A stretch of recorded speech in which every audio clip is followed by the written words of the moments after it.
¿Qué tal? Bienvenidos una vez más a Speakers TV, aquí en la FEC transmitiendo en vivo.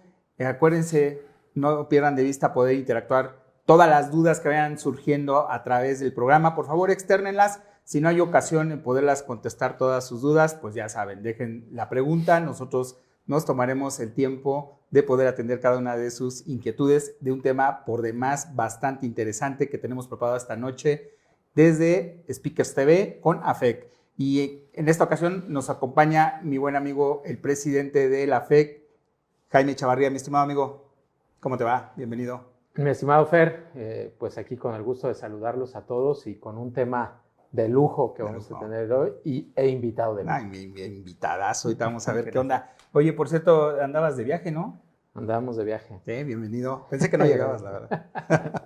Muy bien. Pues, ¿qué les cuento? Hoy tenemos como un invitado, la verdad es un profesional, es un experto en la materia de finanzas, no porque sea solamente un amigo, sino por la forma en que ha transmitido el conocimiento y lo transmite en diferentes ámbitos. Vale la pena escuchar el mensaje que hoy tiene preparado para ustedes. Me refiero a nuestro amigo contador público Eduardo Martínez Ordaz, que es director de finanzas y contabilidad, ¿verdad, mi amigo? En Libertad Servicios Financieros y además es mentor en Startup México. Bienvenido, mi estimado amigo. Muchas gracias. Oigan, bienvenido. Y es un tema que estuvimos platicando por ahí respecto de hablar un poco de la parte esta financiera, pero sobre todo, porque es un mundo bastante amplio, ¿no, mi amigo? Habla de finanzas, pero el día de hoy vamos a centrarnos un poquito en esto de del presupuesto, ¿no? Pues mira, yo creo que más allá del presupuesto, Fer, tiene que ver con una amplitud mayor en los negocios. Yo creo que de repente las empresas hemos perdido de vista el objetivo inicial de nuestro emprendimiento. Yo les comento muchas de las veces que conceptos tan básicos que usamos todo el tiempo se empiezan a perder y empezamos a hacer cosas ya medio extrañas cuando empezamos a operar las empresas, ¿no? Okay. Y uno de los puntos que a mí me gusta mucho recalcar es que todas las empresas con las que trabajamos, de entrada son lucrativas. Claro. O sea, y ya de entrada ese concepto ya involucra pues una perspectiva de administración, de negocio, de visión, de muchas cosas, ¿no? Y ser lucrativo no significa generar utilidad. Okay. Significa que aparte de generar utilidad, yo puedo resarcir a los socios del dinero invertido. Claro. Si nosotros nos vamos a una definición completa de lo que significa una empresa lucrativa, es generar utilidades para resarcir a los socios su inversión. Que por ejemplo, hay un tema bien interesante. A ver, en un inicio, el hablar con los jóvenes emprendedores o ya con el empresario, Claro. Pues habría que aterrizar esta idea que estás comentando, mi estimado Lalo, porque pareciera que de repente el modelo de negocio en México, pues como que se desvía un poco de que el objetivo principal tiene que generar un rendimiento, ¿no? Y también hay un tema que hay que quitarnos de la mente un poco. Yo la verdad es que me dedico a lo mismo que ustedes, a ver temas fiscales, a ver temas de finanzas, a ver temas de empresariales en ese sentido. Y yo algo que he visto con mis clientes o en las empresas que me han invitado a trabajar es que cuando se genera una planeación, normalmente el enfoque es fiscal. Es fiscal. Es cómo le hago para pagar menos impuestos. Y algo que nos pasa muy, muy comúnmente es que no hay fórmulas mágicas. Para pagar menos impuestos hay que degradar la base gravable. Y la base gravable es utilidad.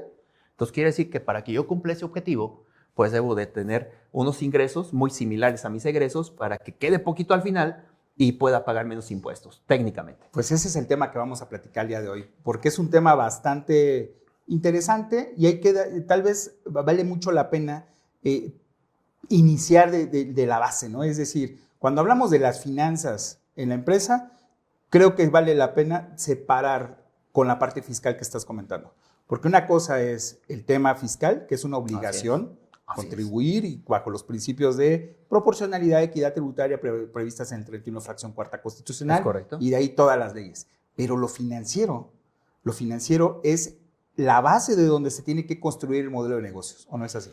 Y además te empiezas a dar cuenta de una cosa. Yo cuando hablo con mis clientes, yo les digo, imagínate que gastas en algo que es necesario para tu negocio y no te dan factura. ¿Afecta tu situación financiera? Sí, claro. Debería de estar registrado como un egreso, aunque ya fiscalmente sea un no deducible, ¿no? Claro. Y aquí nace un concepto que creo que nos hemos casado con él en los últimos años, que yo diría dos conceptos principalmente, hablando del tema del negocio y hablando del tema del cumplimiento fiscal, que tiene que ver con algo tan sencillo como razón de negocio. O sea, ¿a qué me dedico? Y de repente le empezamos a colgar cosas extrañas, compras de facturas extrañas, de donde decimos, oye, pues yo me dedico a hacer mesas, ¿no? Pero gasto en vacaciones. Pues no tiene nada que ver con la razón de negocio, pero le damos un tratamiento que parece que sí debe de caber ahí, ¿no? Entonces yo creo que cuando empezamos a generar ese tipo de estructuras, ya lo financiero está desbordado y lo fiscal pues está con pincitas. Y ya empezamos a generar tanto un incumplimiento de una planeación de rentabilidad como un incumplimiento o un alto riesgo que también tendríamos que estar midiendo cuál es el riesgo fiscal que estamos asumiendo con ese tipo de actividades. De estrategias agresivas, ¿no? Creo que el punto importante, en muchos sentidos, yo te diría, hay 4 cosas que interactúan en mi perspectiva. Digo, lo que opine es a título personal, porque luego pasa que no es para todos, ¿no? O sea, no coincidimos todos. Claro. Pero creo que hay 4 cosas que tocan la base de lo financiero y de lo fiscal. 4. Okay. Y la primera, ingreso. De acuerdo. La primera es ingreso. Y yo tengo que entender que el ingreso puede ser efectivo o ser devengamiento. ¿Qué me conviene? Pues que sea efectivo. Claro. Entonces, yo tengo que generar una planeación financiera que me permita establecer una consecuencia o una simetría en cuanto a lo que estoy gastando y lo que estoy generando. Porque si no, puede darse el caso de que somos buenos pagadores con el gasto, pero somos malos cobradores. Entonces ya empiezo a descalzar esa parte y empiezo a meterme en un problema. Entonces, en ese sentido, ya la utilidad no tiene que ver nada con la generación de ingresos. He visto estados financieros donde hay rentabilidad, pero no hay flujo efectivo. Y eso es... A ver, explica un poco esa parte, ¿cómo funciona? Sí, cuando nosotros tenemos una utilidad en una persona moral, nosotros acumulamos ingresos por devengamiento. Y decimos, ¿es cuando facturo, es cuando entrego el bien o el servicio o es cuando lo cobro? Puede darse cualquiera de esos 3 supuestos. 17 días. Sí, exacto. ¿Cuál me conviene? Pues el que cobro. O sea, literal, ese es el que cobro. ¿Por qué? Porque cuando yo me voy al estado financiero de flujo de efectivo, pues este es el que tendría que haberse madurado para que yo tenga al final de cuentas dinero en mi cuenta bancaria. Pero si yo estoy administrando mi negocio porque está generando una utilidad en un estado de resultados, pero no tengo un flujo de efectivo, ya tengo un problema, porque yo estoy cuantificando dentro de mi estructura de balance algo que no está surtiendo un efecto multiplicador, porque la realidad es que las empresas vivimos por liquidez y el enfoque que tendríamos que tener en las planeaciones financieras, que ahorita tocaremos el tema, es cómo le hago para generar flujo de efectivo. Y el flujo de efectivo es, si yo tengo un cliente que tiene 90 días, 180, lo que sea, y no me paga, pues tan fácil como ¿por qué le sigo vendiendo? Por ejemplo. Claro. Que todo eso debe de formar parte de una planificación inicial, ¿no? Es decir, conocer lo que estás comentando me da la idea que debes de conocer el modelo de negocio en el que estás, para emprendedores. Pero también como asesores, el contador debe conocer a su cliente y hacer esta métrica, medir esa parte del flujo de efectivo y traducírselo tal vez al empresario, ¿no? Decirle, oye, tu negocio está vendiendo, pues no está cobrando, que eso es lo que estamos hablando, ¿no? Sí, claro. No hay el flujo y por lo tanto se hace la cadenita tal vez negativa. Entonces, parte de nuestra planeación financiera, yo diría, tendría que ir en segmentar ese tipo de ingresos y ver cuáles de esos van a cumplir con cuál de estas condiciones. Es decir, cuáles van a ser por devengamiento y en qué tiempo los voy a recuperar, cuáles van a ser con flujo y irlos reconociendo como parte de ese flujo y cuáles van a ser por una entrega de servicios que van a tener una reciprocidad más adelante, ¿no? Pero si yo estoy cuantificando todos los meses lo que facturo o lo que vendo, y no tengo esa visibilidad, yo me puedo empezar a meter en problemas. Claro. Porque estoy dejando de ver aquella generación real de margen de utilidad que estoy asumiendo para para pagar mis gastos, ¿no? Entonces, yo creo que esa primer parte en la planeación financiera que tiene que ver tanto con lo fiscal como con lo financiero es muy importante empezar a segmentar y empezar a comprender cómo sucede. Así es. Mucha gente le preguntamos, ¿cuál es el ciclo de conversión de efectivo? Y muchos no sabemos y cada empresa tiene uno. Y lo platicábamos hace un momento antes de entrar al aire. Muchas de las empresas se preocupan por el tema del pago del impuesto. Así es. Cuando el pilar esencial debe de ser los ingresos, la rentabilidad, las ganancias. Porque si no tienes ganancias, pues no pagas impuestos, no te preocupas. Pero los negocios se construyen para tener ganancias. Así es. Pero a ver, y nada más para cerrar, Fer, eso lo dicen mucho en Estados Unidos, justo. Claro. ¿no? En Houston. En Houston. El rey es el dinero. Flujo, claro. el flujo, Por el dinero, supuesto. ¿no? Y Y en México, ese tema de devengamiento que se da mucho en personas morales, Así es. Sí, claro.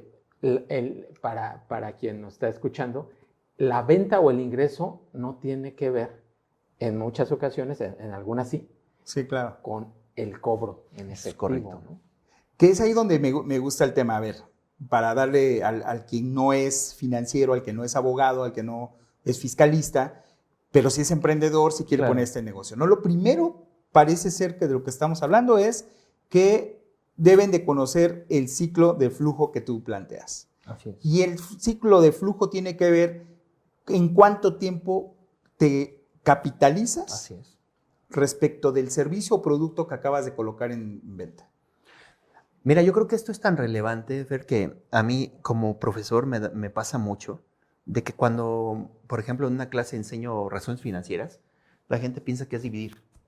Y decimos, es que dividimos y ahí está el número. ¿Y cómo lo interpretas? Pues no sé, o sea, ya el contexto ya es otro. Claro. Pero yo siempre he pensado que el hacer los estados financieros correctamente con lo que nos marca la norma de información financiera y tener información que revele perfectamente lo que está sucediendo en la empresa y hacer razones financieras me permitan hacer un montón de cosas. Wow. El ciclo de operación, el ciclo de generación de flujo de efectivo, conversión de flujo de efectivo es tan sencillo como haber calculado correctamente una rotación de inventarios y una rotación de cuentas por cobrar.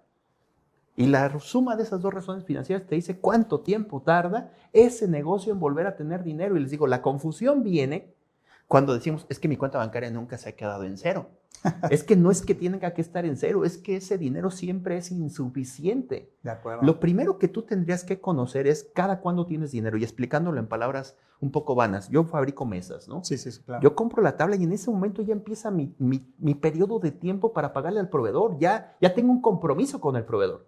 Entonces yo tengo que acelerar ese proceso de producción para que lo más rápido posible pueda tener esa mesa para poderla vender. Uh-huh. Pero no pasa así, o sea, la fabrico, la guardo muchas de las veces en el almacén. Claro. Cuando logro venderla, voy y se la entrego al cliente y a veces no me paga en ese momento. Entonces tengo que esperar otros 30 días en que me pague. Entonces, si yo tardo 15 días en fabricar la mesa en promedio y 30 en que me pague, pues cada 45 días tengo dinero.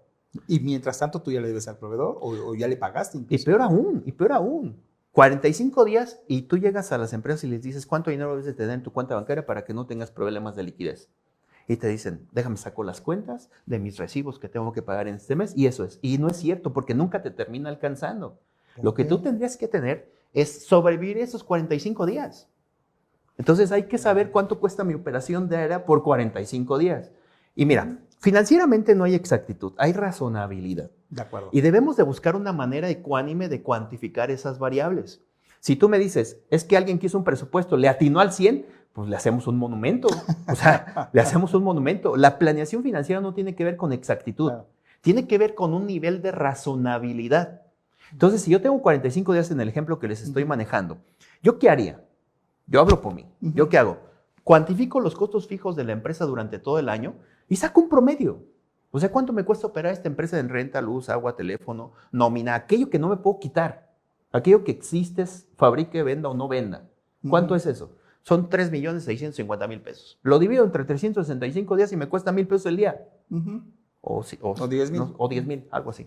Perdón. Yo soy el abogado, ¿eh? Sí, ya sé. Y lo multiplico por los 45 y ese es un nivel mínimo de tesorería que debo de manejar. De acuerdo. Si es mucho o es poco, pues el problema no es de ese cuenta. El problema es que hay 45 días que tienes que mejorar. Pero si no lo empiezas a medir, no puedes empezar a tomar acciones. Claro. Si tú te volteas y tienes un problema de liquidez, pues te volteas a ver el flujo, a lo mejor te volteas a ver la razón financiera de clientes y dices, ¿por qué tardo 30 días? Ah, pues ¿qué crees? Todos me pagan a 15 menos 1, menos Fer. Claro. Fer se tarda 60 días. Entonces, cuando saco el promedio de la razón financiera, Fer me la contamina. Pues quita Fer. O dile a Fer, ¿sabes qué? Págame antes. O dame un anticipo. Claro, o cuánto entrega. O sea, pero tomas una acción. Tú no puedes mejorar financieramente una empresa, ni fiscalmente, si no sabes cuál es la medición que vas a corregir. Y de verdad se los digo, al menos en la experiencia que tengo en este tipo de manejo de empresas, hoy el efectivo es el rey. Hoy la manera en la que se planean las empresas es cómo genero más dinero. Ya ni siquiera es cómo vendo más.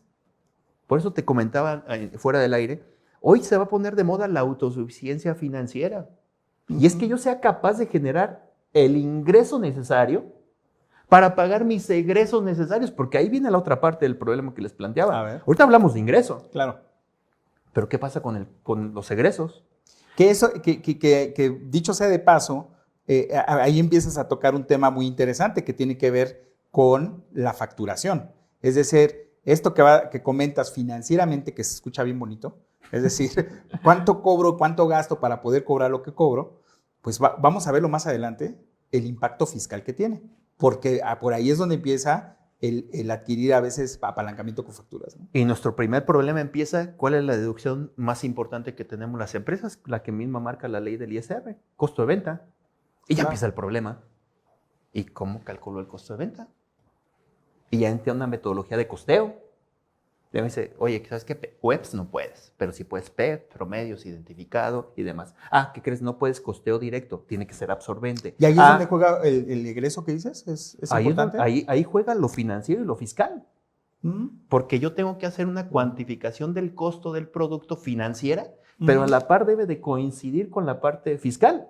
Porque fiscalmente cuando nosotros leemos la ley, nos dice cómo, nos dice qué, pero no nos dice cómo. Entonces, cuando tú comparas la ley del ISR con la norma de información financiera, ¿qué crees? Te hablan de lo mismo. Okay. Te hablan de lo mismo, nada más que te explica más que este. Acá te dice... Y te prohíbe. Y te prohíbe. ¿No? Y te prohíbe. Porque, por ejemplo, la ley del ISR te dice, tienes que usar, por decir un concepto, costeo absorbente. Y inmediatamente aquellos que estudiamos la ley decimos, ¿y cuál otro hay? Pues ¿qué crees? Hay directo. ¿Y por qué no puedo utilizar el directo? Pues porque abaratas el margen y maximizas. O sea, empiezas a ver las variables. Más beneficio fiscal. Exactamente. Entonces ya cuando entra el absorbente ya entramos en otro problema.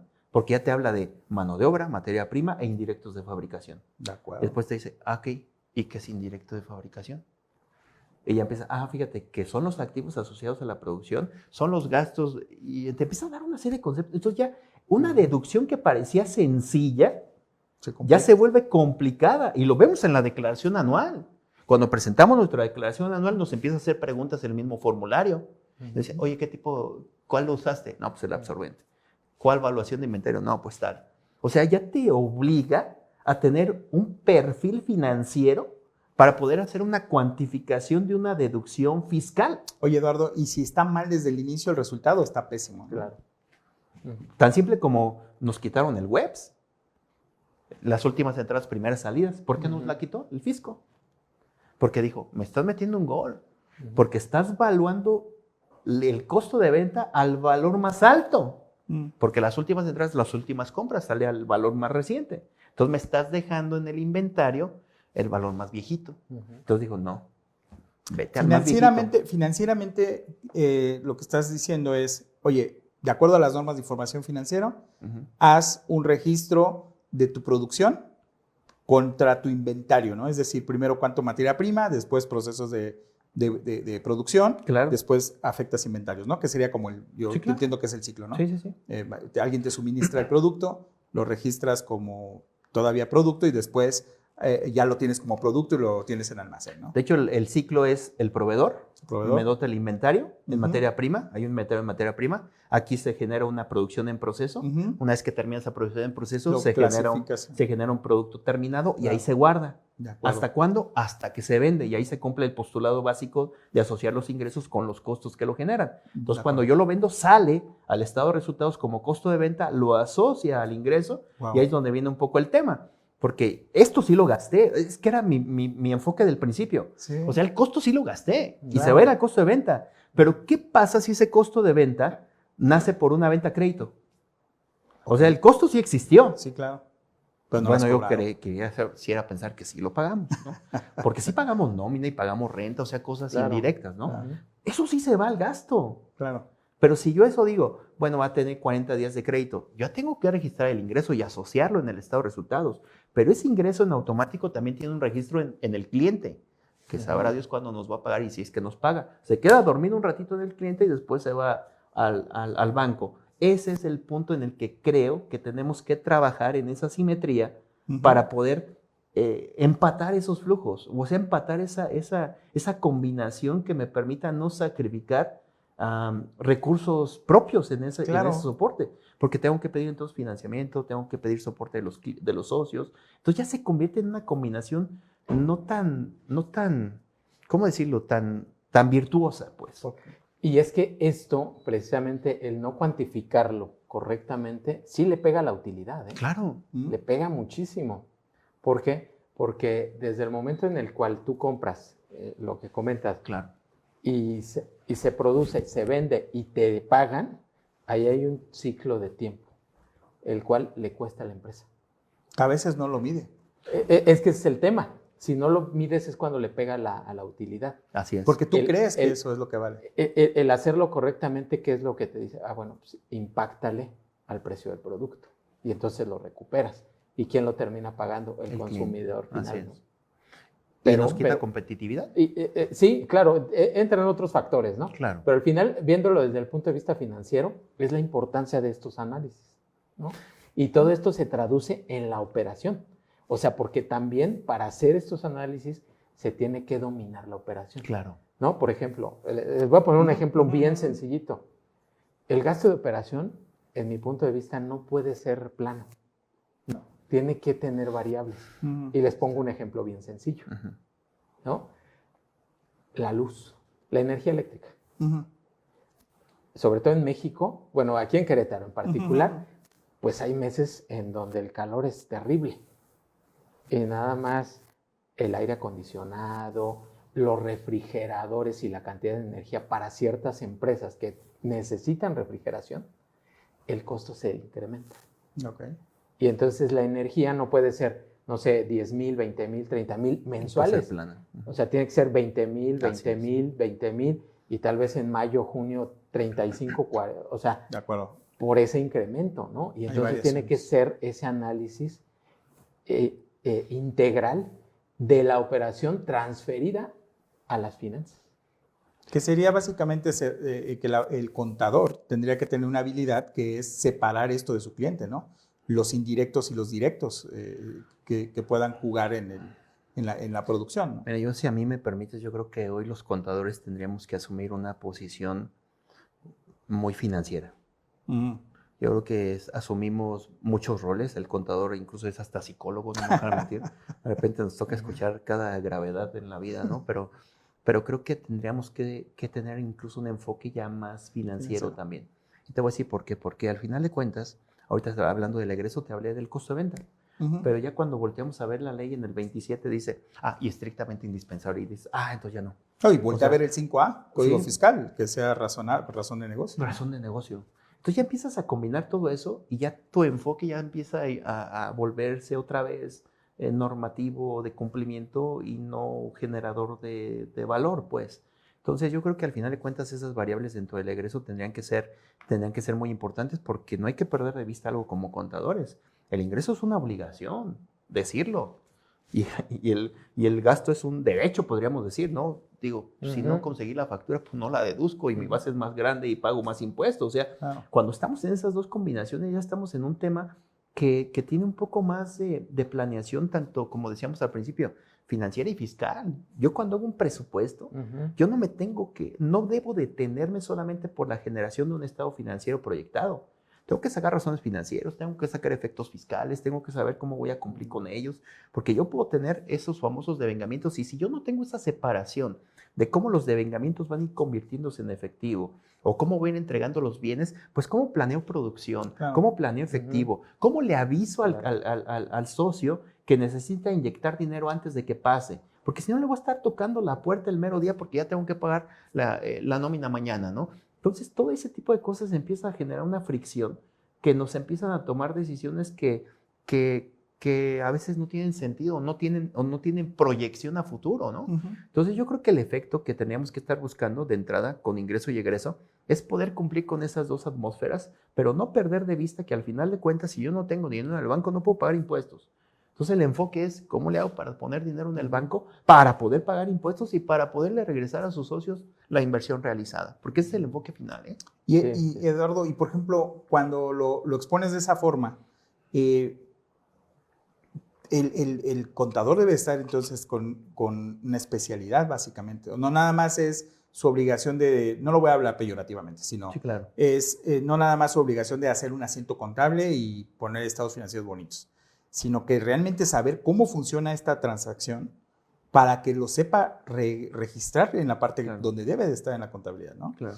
De lo contrario, ¿qué pasa si no se hace así? Pues generas información, yo creo, incorrecta para tomar decisiones. Yo creo que la base principal de cualquier contabilidad es la norma de información financiera. Y la norma de información financiera nos habla de un montón de cosas, pero nos habla muy poco de un cumplimiento fiscal, ¿no? O sea, Sí, claro. hay un tema ahí de simetría y sí hay encuentro y hay tratamientos, pero yo te voy a poner un ejemplo tan fácil, la depreciación. Ok. O sea, la depreciación, tan fácil como eso. ¿Qué te dice la norma? La norma no te da ningún tipo de porcentaje. Él te dice por el uso, por la vida útil. O sea, te da conceptos asociados a la productividad. Ujú. ¿Qué te dice la ley del ISR? Si es un auto al Sí, te da. 25, si es... O sea, te da Claro. porcentajes. Claro. Entonces, ¿qué quiere decir esto? Que hay una información que sirve para tomar decisiones y hay una para pagar impuestos. Así es. Entonces, si yo las empato, pues yo diría que ya tengo un tema que resolver. Claro. Porque además yo estoy perdiendo de vista algo que representa correctamente la información financiera y voy a soltar un concepto al aire, valor residual. Ok. ¿Qué es un valor residual? Tengo un coche allá que fiscalmente ya tiene 4 años, que además es deducible al 100%, supongamos que esté dentro de los parámetros de la ley del ISR, pero está ahí estacionado y lo sigo prendiendo, le sigo poniendo gasolina, pero en mi contabilidad está en cero. ¿Lo venderías en cero? No, para nada. Entonces ya por la simple lógica financiera no estás representando correctamente esa información. ¿Qué tendríamos que haber hecho? En mi particular punto de vista, decir, oye, ¿cuánto vale un coche en 4 años? Por poner un ejemplo de ese tipo, ¿no? Fíjate que se devalúa un 30%. Entonces lo que voy a hacer es conservar dentro de la contabilidad un valor del 70% como un valor residual realizable. Ujú. Y pues sabemos que hay valores de entrada y salida, pero supongamos que es el 70% que podríamos vender al final de los 4 años y de precio el 30% financieramente. ¿Qué estoy Ok. mandándote el mensaje? Oye, tienes un activo que vale el 70% de su valor original, pero lo que hacemos cuando usamos tasas fiscales para representar un registro contable financiero, pues ahí va a valer cero y no vale cero. Entonces, de alguna manera estás representando una situación financiera Irreal. incorrecta. Claro. Entonces, cuando tú sacas KPIs o mediciones financieras o razones financieras, pues no te sirven de nada. Porque tienes información indebida. Porque ahora, otra cosa. Perdemos mucho de vista los conceptos financieros, Ujú. que es un activo. Es tan simple como eso, que es un activo. Y un activo dice la definición, un activo es un bien, propiedad o en control de la empresa que te va a dar beneficios, digamos, sustentados o futuros, y que forman parte del proceso productivo de la empresa. Y que cuando ya dejan de tener esa particularidad, ya no son activo. Ok. ¿Ok? ¿Cuántos autos que no sirven para cortar la mesa tenemos registrados en los activos? Yo Sí, te diría, a lo mejor y sí puedo, sí lo voy a meter ahí porque además es de larga duración, lo Claro. que tú quieras defender. Pero yo siempre les digo, ahí es donde entra la sensibilidad del operador financiero o del contador financiero. Cuando El yo criterio. saque razones financieras, digo, estos son productivos, estos son improductivos. Ya ese Está ya es el registrado. criterio profesional Claro. del contador, ¿no? Creo que la NIFA 1 algo dice al Pues respecto. tratas de depurar esa información en el sentido de poder hacer ese tipo de toma de decisiones financieras, porque de repente nos damos cuenta que el activo productivo que tenemos es muy bueno y genera un buen nivel de ingresos. ¿Qué lo contamina? Pues que hay un 80% más abajo en terrenos que creemos que son activos, en autos que creemos que son activos, en inversiones que no tienen nada que ver con la razón de negocio y que Claro. creemos que son activos. Claro. Entonces ya cuando hacemos esas proporciones, pues estamos viviendo con un 20% de los activos generadores de utilidad y entonces el otro 80% pues está por ahí absorbiendo esos recursos, ¿no? ¿Dirías que entonces en un primer ejercicio para el empresario junto con su contador es hacer este tipo de análisis? Claro. ¿Ese es un buen punto de partida? Es hacer de cuenta que no han hecho nada, tomar en cuenta todas las variables con las que cuentan, valga la redundancia, ver cuáles son las expectativas que tienen de crecimiento, ponerles número, ponerles estacionalidad, dimensionar qué capacidad tienen de generar ingreso Y en ese sentido hay que tratar de asociarle un rendimiento financiero. Puede ser que a partir de ese ejercicio, ya entonces ahora sí podamos empezar a hablar del presupuesto. Yo creo que ese es el primer paso para cualquier... El presupuesto. La planeación La financiera. planeación financiera. Porque la planeación financiera no solamente tiene que ver con el presupuesto, sino es la forma en la que le doy cascada, simetría, temporalidad, estacionalidad. O sea, tiene que ver con un montón de cosas. Y mira, otro problema que a mí me ha pasado, que ahorita hablamos del presupuesto, la gente cuando hacemos planeaciones estratégicas o planeaciones financieras dice, crece el 10%. ¿Por qué el 10? ¿Por qué no el 20? ¿Qué tan lejos estás del objetivo? No lo tenemos claro. ¿Qué necesita para definir el porcentaje? Yo lo que haría sería, yo tengo una máquina que, voy a poner un ejemplo muy X, ¿no? Yo tengo una máquina que hace mesas. ¿Qué haría yo? Diría, ¿cuánto tarda una mesa desde que empieza hasta que sale? No, pues tarda 30 minutos. ¿Cuántas horas trabaja esa máquina? No, pues trabaja 16. Pues 16 por 30, pues son 32. Son 32 mesas. Esa máquina tiene la capacidad de hacerme 32 mesas. ¿Cuántos días? Y empiezo a cuantificar. Entonces yo digo, esto es lo que yo soy capaz de generar. Ok, ¿cuánto me cuesta eso? Claro. Ah, pues me cuesta tanto de madera, tanto de mano de obra, tanto de renta, tanto... Y empiezo a hacer un estado financiero con el centro real de la razón de negocio. Ok. O sea, no me distraigo con cosas de, ay, también hay que darle el coche al jefe. No, me distraigo con la actividad productiva. Sí, sí, sí. Y le cuelgo a la actividad productiva lo que necesita. Y una vez que tengo ese resultado, ¿qué crees? Me va a dar una utilidad, un nivel de ingresos, un nivel de costo, un nivel de activo, un nivel de pasivo y un nivel de capital. Cuando le saque razones financieras a esa planeación, ese es mi objetivo. Entonces, a ese punto. Así es. Entonces yo me volteo a mi realidad, hago ese mismo ejercicio y digo, híjole, pues aquí dice el negocio que si funcionara con su razón de negocio es un 30% de utilidad, traigo el 5%. A ver dónde se mueve. Y empiezas a generar acciones específicas para cada rubro que está distorsionado de tu objetivo. De acuerdo. ¿Yo qué haría? Tomaría esa planeación, tomaría esta realidad y decía, ¿qué tan lejos estoy? Oye, pues, ¿qué crees? Estás a un 40% de las ventas, pues primero arreglo las ventas entonces.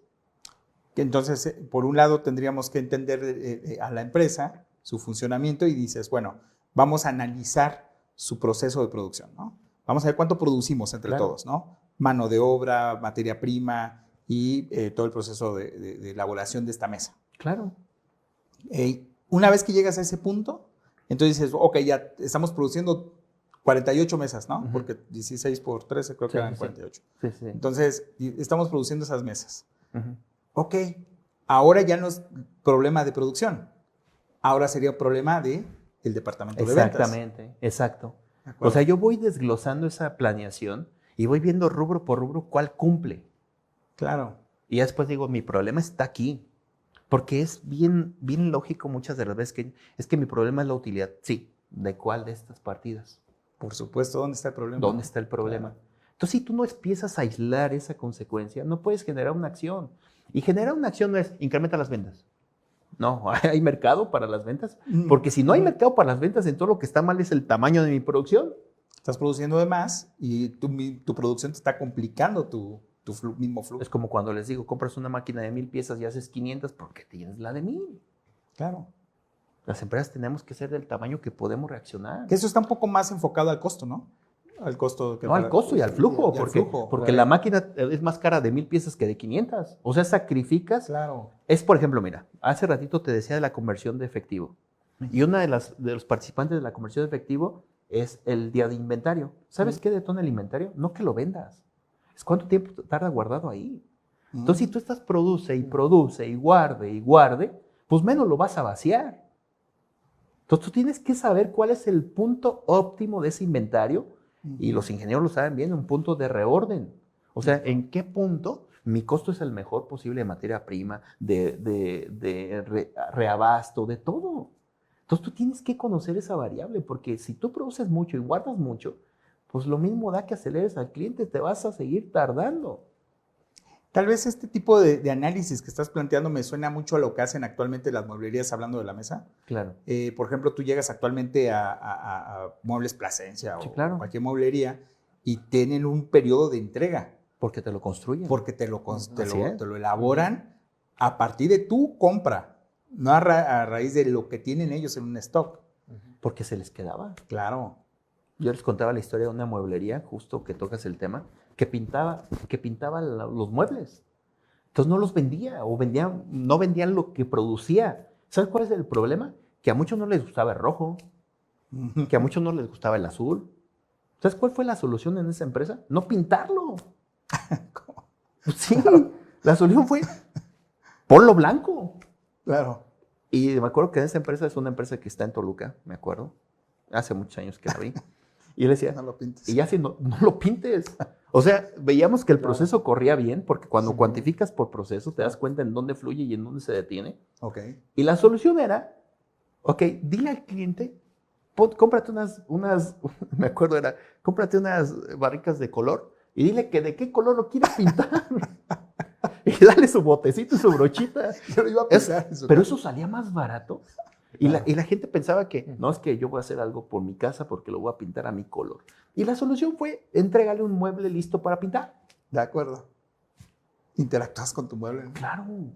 Entonces, cuando tú empiezas a ver esas áreas de oportunidad, empiezas a corregir un montón de cosas que tienen que ver con el rendimiento financiero y con el rendimiento fiscal. El fiscal, recordemos, que es un cumplimiento. Sí, claro. Y yo no estoy en contra de las planeaciones. ¿En qué estoy en contra? Que lleguemos a un nivel de planeación que no le dejemos dinero al accionista. Que para allá vamos ahí, ¿no? Porque hace rato platicábamos con Jimmy y contigo antes de estar en el aire, que precisamente pues hay que identificar estas problemáticas. Claro. Una vez que las identificamos, hay que corregirlas. Y eso nos permitiría en un momento determinado llegar a esta situación donde dices, bueno, ya detectamos los errores, vamos a corregirlos. Vamos a corregir. Pero, a ver, y es un tema que en lo particular a mí me llama mucho la atención. Sí. Por el efecto que tiene.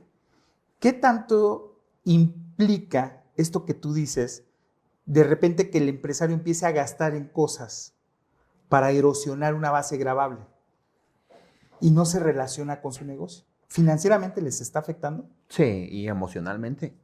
Sí, de verdad. Yo creo que el primer trabajo que tendríamos que hacer, aquellos que podemos participar con ellos, es concientizarlos. Es concientizarlos del futuro que les espera su negocio si tienen una visión de ese tipo. Y nos ha pasado, yo creo que a todos los que estamos aquí y al foro, a aquellos que nos dedicamos a esto, nos ha pasado que se nos han muerto en las manos empresas. Sí, claro. Se nos han muerto porque el socio dice, pues yo lo he hecho así toda la vida y así me ha funcionado y yo lo hago con mis fuerzas y es bien difícil. Ya me ha tocado empresas que definitivamente ya están en la quiebra y dicen, ahora sí hago lo que tú digas. Pues lo primero que hay que hacer es pagar impuestos. O sea, lo primero que hay que hacer es replantear esta situación y que entiendas que tu negocio está para generar dinero. Es que no sé en qué momento perdimos eso. A mí me costaría mucho trabajo a estas alturas de mi vida escuchar que alguien pone un negocio para pagar impuestos. O sea, yo no he escuchado un día que diga alguien, yo voy a poner un negocio para pagarle al fisco. No, todos los que escucho es, bueno, me voy a hacer rico y voy a invertir en nuestro. O sea, ese es el enfoque. Entonces, si quieres ese enfoque, tienes que planearte en construir una empresa que sea capaz de generar ingreso, que tenga esa capacidad constante de poder convertirse en un generador de ingresos. Las empresas no valen por lo que venden. Pero ahí tenemos un tema, ¿no? A ver, déjame ponerlo sí, claro. de esta manera. A ver. Porque lo pusiste bastante claro. Sí. Ingresos y egresos. Claro. Ingresos para el impuesto sobre la renta, deducciones para el impuesto sobre la renta. El empresario se enfoca en la deducción. Sí, exacto. Es decir, está descuidando, y eso en todos los ámbitos, está descuidando esta parte que es la más importante, la financiera. Porque a mí me hace más sentido esta parte que dices, si está bien registrado, vas a revelar tu posición financiera de forma un poco más estructurada. Claro. Pero cuando llegas a la parte fiscal, lo que está buscando el empresario es evitar ese pago de contribuciones. A mí dos cosas me llaman la atención. Primer cosa es, ¿por qué quieres una factura?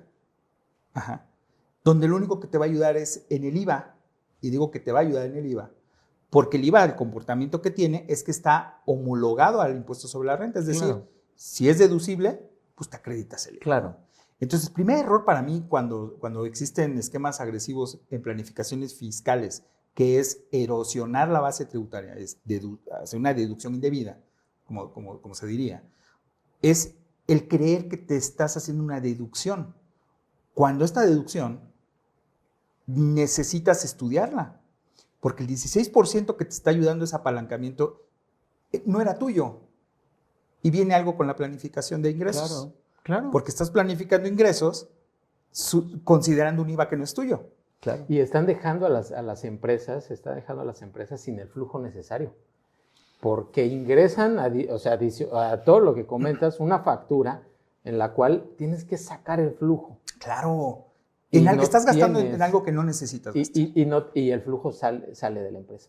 Y entonces le estás quitando esa posibilidad de seguir construyendo producción. Mira, y fíjate, te descapitalizas por comprar una factura o por como yo lo digo siempre, ¿no? Porque Sí. compraste una factura que no necesitas o gastaste mal, Ujú. para decirlo de otra forma. Ujú. Pero es un 16% de IVA que te acreditas en el periodo, en el mes. Sí, claro. Pero la deducción ni siquiera la puedes tocar ahorita. La tienes que tocar Al en fin tu de año. declaración anual. Claro. Entonces te descapitalizaste. Descapitalizas a la empresa por adquirir esta factura para ahorrarte un 16%, porque el efecto fiscal de renta no lo puedes dar. No. Se lo tienes que dar en el cierre del ejercicio fiscal.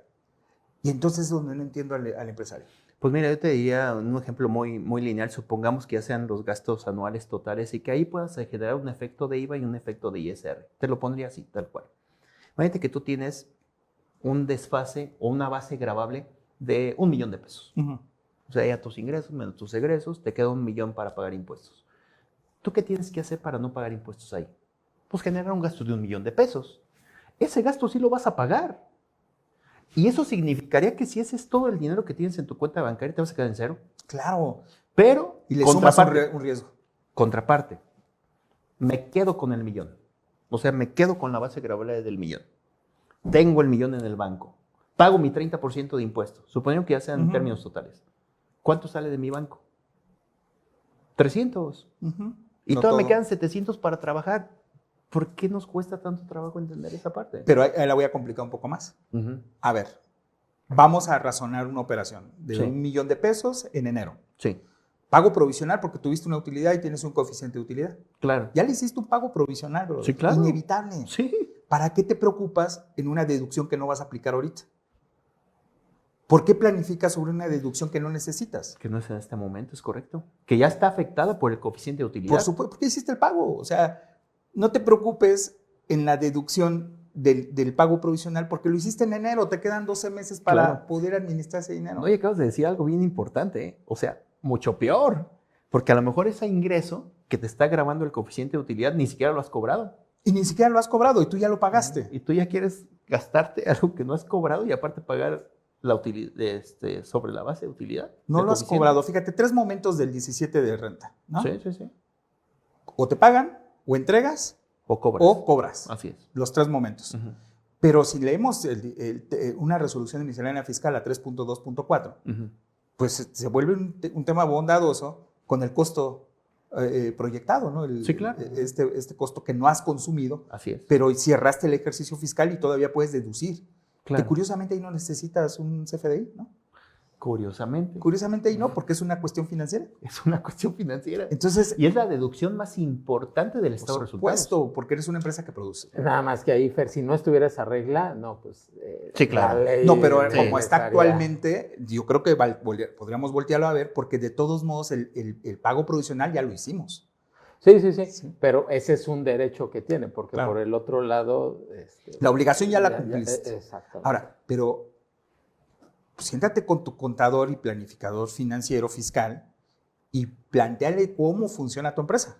Claro, Porque en una de esas, si lees con atención esta regla 3.2.4, claro, pues te puede sonar bondadosa claro. la posibilidad de hacer una deducción. Mientras de algo. exista toda, Mientras- se la sigan mencionando. Sí, que por ahí hay pues ya una estrategia fiscal, de defensa fiscal, podría ser, pues clávalo todo para esa regla y si te la quitan, pues amparo indirecto porque hay un efecto retroactivo. Bueno, ya es cuestiones ahí, ¿no?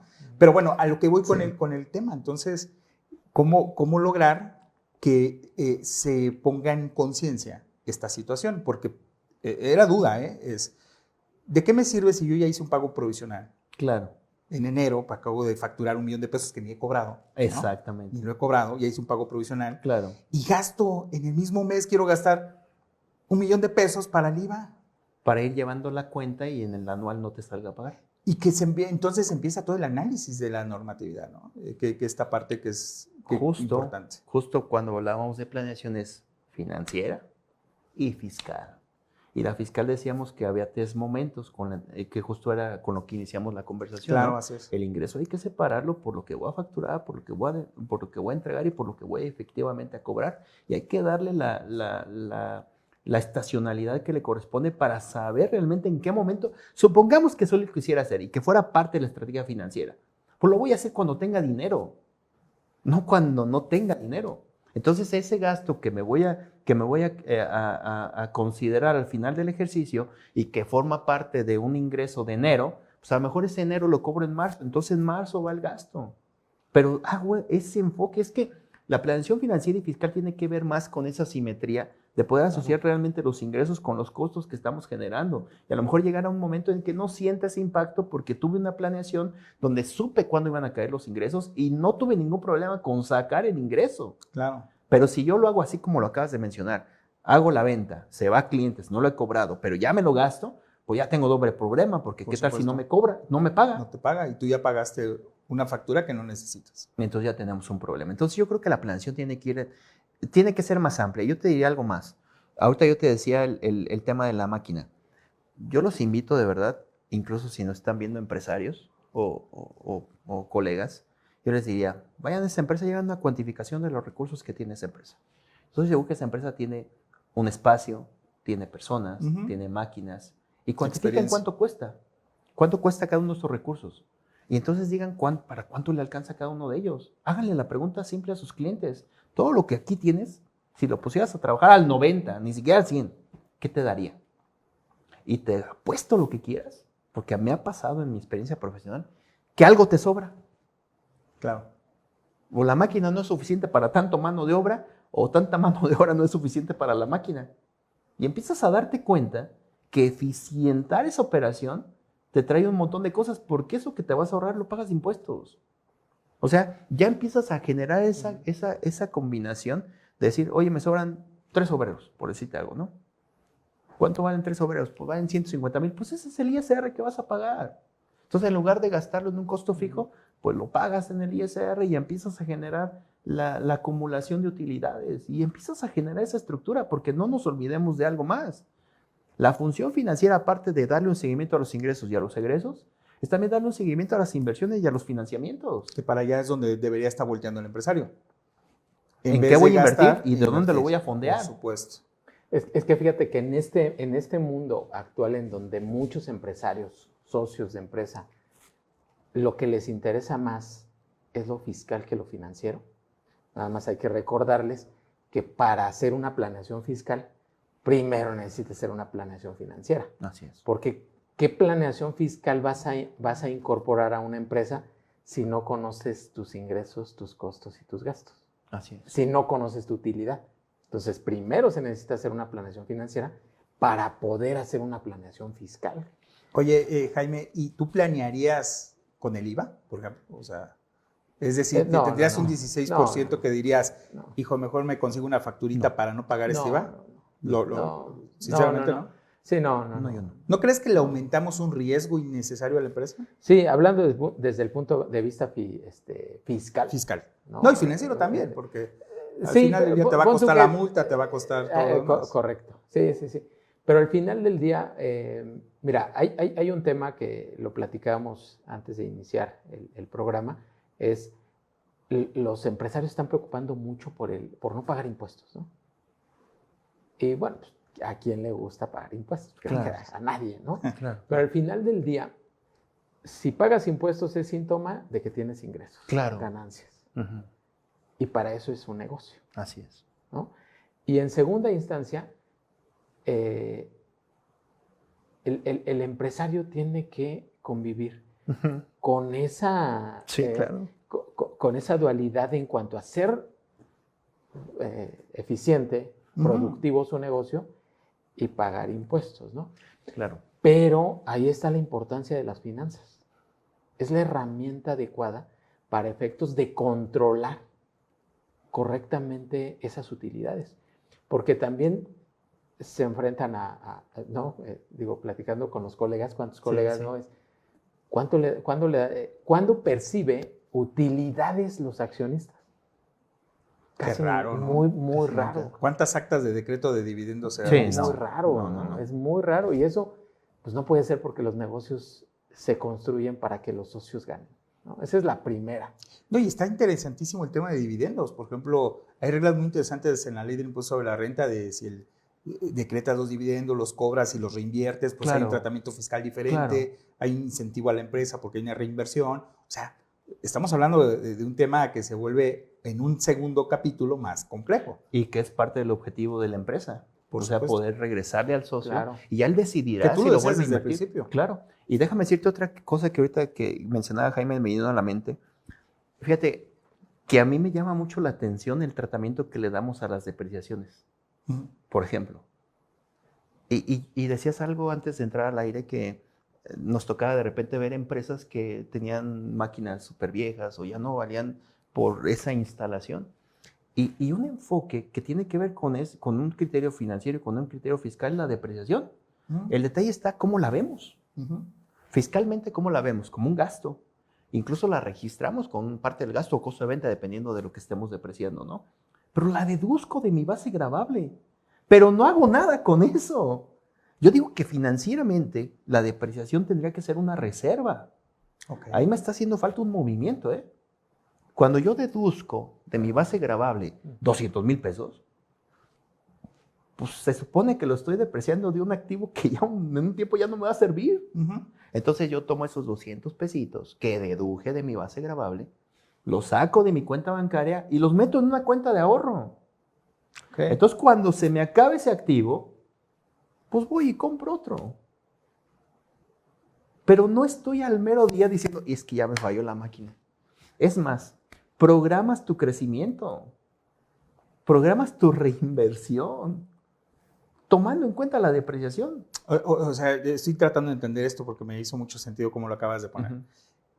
Podría suponerse entonces que aun cuando veo mi análisis, mi utilidad, Claro. yo debería estar quitando una parte de esa utilidad y ingresando en una cajita chica para comprar otra maquinaria que me hizo ganar esto. De mi liquidez. De tu Porque liquidez, tu claro. utilidad ya está afectada. Ok, perfecto. Sí, porque es el resultado. Así es. Sí, es un resultado. Tu utilidad ya después está de gastos, Sobre tu costos y liquidez. depreciaciones. Claro.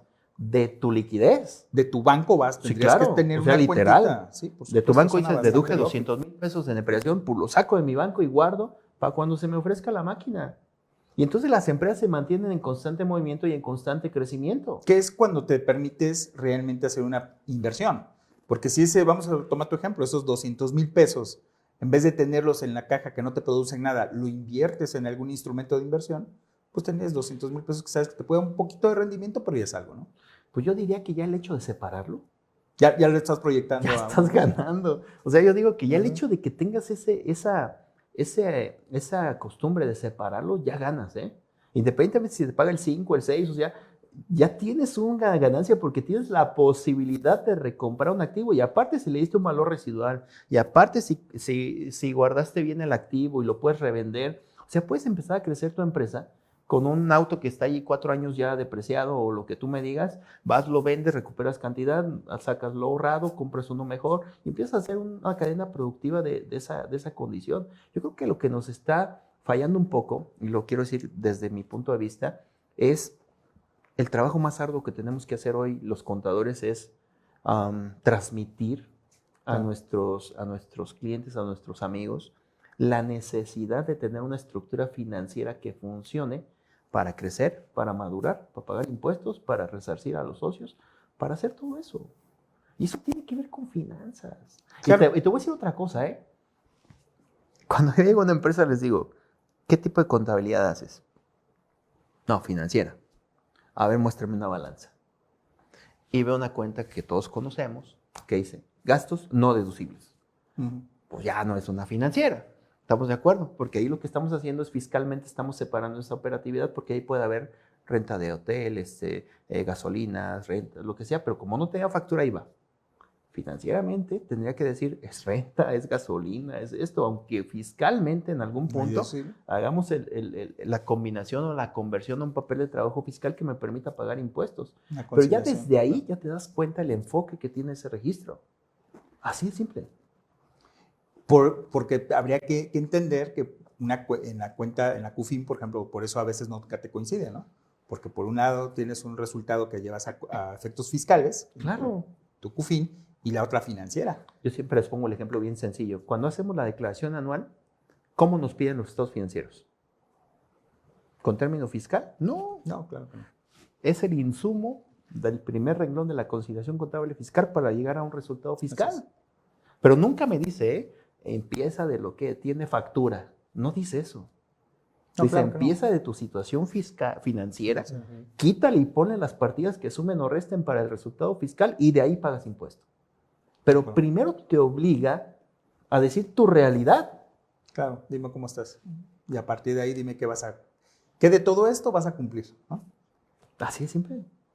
Y entonces empiezas a resolver toda esa parte y ya empezamos a complicarnos de muchas maneras. Y yo te comentaría que al final de cuentas todo tiene que ver con lo unitario. De acuerdo. Todo tiene que ver con la unidad de negocio, tiene que ver con la generación, tiene que ver con el precio del producto. ¿Cómo fijamos un precio de un producto? Decimos, nos cuesta tanto, más el 20. ChatGPT, ayúdame. Yo he visto empresas que le dicen al chat, diséñame un zapato. Porque lo voy a registrar, voy a hacer el registro. Ya se registra. Y en 5 minutos lo tiene y se van y lo registran, ¿no? Sí, claro. Es así. Entonces yo creo que estamos perdiendo de vista mucho valor y mucho potencial que tenemos en las empresas. Pero honestamente, si no empezamos a ver las empresas como un generador de ingresos y de beneficios para los socios, vamos a sufrir. Una primera idea de esta charla que seguramente vamos a darle continuidad, sería este punto, es decir, enfócate a la parte financiera y tal vez está consciente que por aquí llevas la parte fiscal. Yo te diría que lo primero que yo le compartiría al foro y a todas las personas es, el día que se den cuenta y cuantifiquen sus recursos disponibles, creo que vamos a ir al psicólogo. Sí, de verdad. Porque nos vamos a dar cuenta de todas las oportunidades que fueron dejándose en el camino por hacer o evitar algo que es impositivo. Y no digo que esté bien o esté mal. O sea, simplemente yo simplemente creo que hay una forma de cohesión de esta situación. Entonces, yo honestamente, yo le diría a los empresarios, hagan una cuantificación de sus recursos, hagan conciencia de qué realmente les está sumando a su negocio y el día que separen lo que realmente es parte de razón de negocio a lo que se dedican y lo que no, vamos a tener una amarga sorpresa. A ver, y retomando este punto y parto de ahí, a ver, sí. Esta parte. ¿Podría darse el caso de que existe un servicio por parte de gente con expertise como la que tú tienes, sí, de evaluar claro, el riesgo que tienen financieramente por haber comprado facturas, por ejemplo, o sí, haber claro, hecho operaciones que no tienen que ver? Sí, se puede evaluar. Sí, claro. Sí puedes llegar y decirle, oye, pues esto como no está asociado a ningún área de tu empresa, pues tú te compraste un riesgo en enero que no necesitabas porque el IVA no era tuyo, ¿no? Sí. Mira, parte de los servicios que de repente hacemos las personas en este caso es medir. Es que acabas de dar un punto, digo, aquí nos vamos a ir hasta las 10, pero bueno. Tú sigue. Fíjate, te voy a decir una cosa. Estamos muy acostumbrados a ver a las empresas por lo que hacen, por lo que pasa. Y esa es la medición que hacemos. Yo te diría, ¿cómo se vería una empresa cuando la midas por lo que le puede hacer daño? Pues el riesgo debe ser enfoque basado en riesgos, dice PLD. Enfoque basado en riesgos. Si tú mides los riesgos, te vas a dar cuenta de todo eso que tiene la estructura. Y te voy a dar un ejemplo muy fácil. De repente nos empieza a ir bien en la empresa y ¿qué le decimos al socio o a la persona? Súbele el sueldo. ¿Puedes? ¿Lo puedes sostener? Esto es lo suficientemente escalable como para que se convierta en el mismo porcentaje que hoy tienes de consumo de ingresos. ¿Ese incremento? Y si empiezas a darle esas mediciones y no te da, no lo des. Claro. No lo hagas. Oye, Eduardo, fíjate que el tema está bastante interesante. Yo sí me quedo picado con el tema y creo que Jaime también. Y creo que podríamos, si tu agenda lo permite, nos acompañes en esta sección en junio. Claro. Y dándole continuidad. Nos quedaríamos con este primer apartado, mi estimado Jimmy, en donde podemos retomar esto que tú dices. Estamos hablando de un análisis en un primer momento de la empresa, Claro. sus ingresos, egresos, el registro contable, el efecto que empieza a tener en la parte financiera y irlo inclinando o decantando a la parte fiscal. Claro. Porque sí es verdad, o sea, ¿para qué gastas en algo que no te va a ayudar?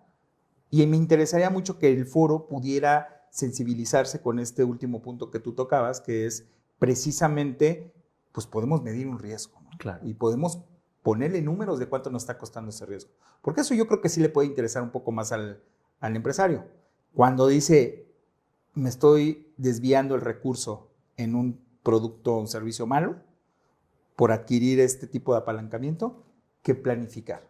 Así es. ¿Te parece bien? De acuerdo. ¿Te comprometemos para Sí, sin junio? tema. Sí, sin Mi tema. estimado Jimmy, ¿cómo Excelente. ves? No, de acuerdo. ¿Sí? De acuerdo. No, Pues, se pasó rapidísimo. Hombre, sí. O sea, rapidísimo eso. No, ya hasta nos pasamos. Una de la hora. hora. Sí, claro. Sí, Sí, ya se Hoy no pasó contamos rápido. chistes.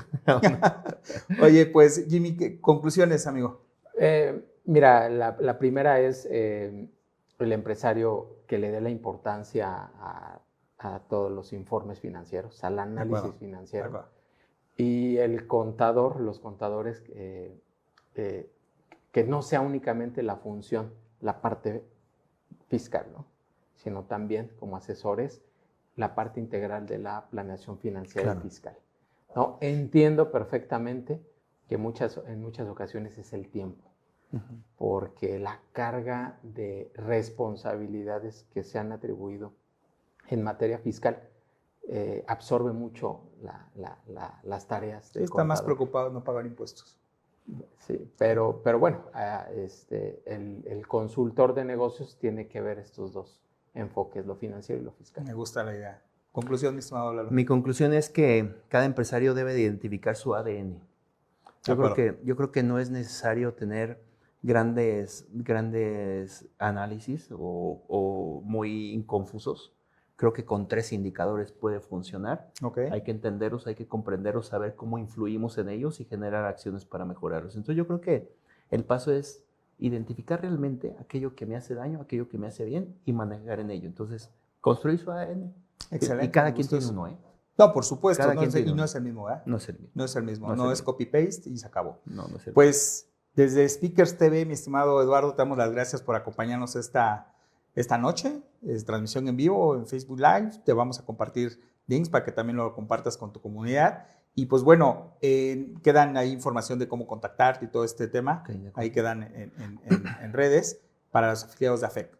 Pero bueno, desde nuestra parte en Speakers TV, en AFEC, pues agradecemos mucho su atención y no se pierdan, seguramente en junio vamos a organizar todo, hacer todo lo posible porque sigamos dándole continuidad a este tema de suma importancia. La verdad que hay que estar estudiando desde ese panorama. Pues nos despedimos y nos vemos en la próxima en junio, tercer martes del mes de junio. Nos vemos, hasta la próxima.